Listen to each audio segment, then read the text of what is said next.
How to add real estate to Wealthfront. Want to diversify beyond stocks and bonds? Wealthfront makes adding real estate exposure simple. Open the Wealthfront app or go to wealthfront.com and sign into your account.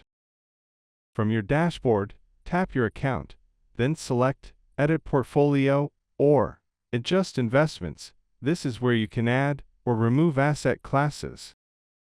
Scroll through the asset list and look for real estate. Write ETF. Wealthfront typically uses low-cost real estate ETFs to give you exposure to property markets without actually buying buildings.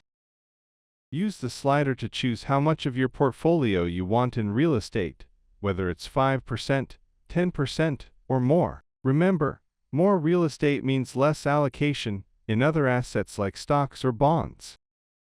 Tap Save Changes, and Wealthfront will automatically rebalance your portfolio, buying and selling to match your new real estate target. Thanks for watching.